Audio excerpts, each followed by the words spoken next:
విచారణ చూస్తున్నా. సైలెంట్గా ఉంటారా? మా అమ్మ చిరాకు ఉన్నప్పుడు సెటైర్లు వేస్తే మీకే నష్టం.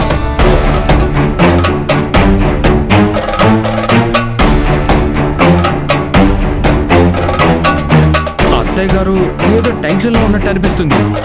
విషయం ఏంటో చెప్పాలి కదా. ఏ విషయం? అదే అత్తయ్య, మీరు ఆలోచిస్తున్నారే ఆ విషయం. నేనేం ఆలోచిస్తున్నాను? అదే అత్తయ్య, నిప్పులు తొక్కిన మనిషిలా అటు ఇటు తిరుగుతుంటే ఏదో సీరియస్గా ఆలోచిస్తున్నాం అనుకున్నాను. కానీ మీరేమో కూల్గా వాకింగ్ చేస్తున్నట్టు మాట్లాడుతున్నారేంటి?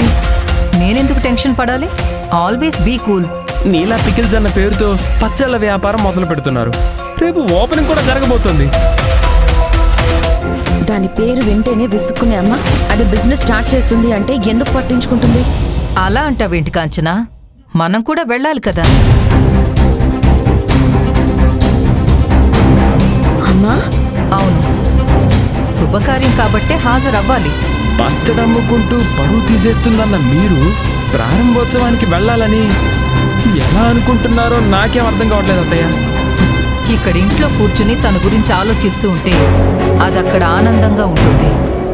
అదే మనం అక్కడికి వెళ్ళి అవమానిస్తే దాని సంతోషం ఆవిరైపోతుంది.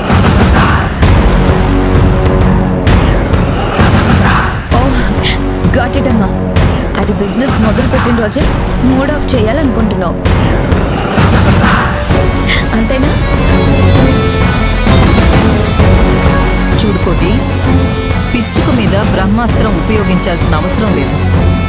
అలాగే నీలవేణి గురించి ఎక్కువగా ఆలోచించాల్సిన అవసరం లేదు. అది ఈ కాదంబరి దగ్గరుంటే అవమానంతో కన్నీళ్లు పెట్టుకోవాల్సిందే తప్ప ఆనందం ఉండదు.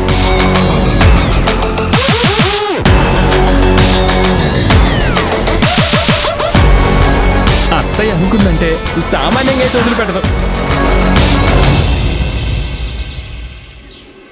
ఓం శ్రీ మహాగణాధిపతయే నమః శ్రీ మహాసరస్వత్యై నమః శ్రీ గురుభ్యో నమః. హరి ఓం గణానాం త్వా గణపతిగుం హవామహే కవిం కవీనాముపమశ్రవస్తమం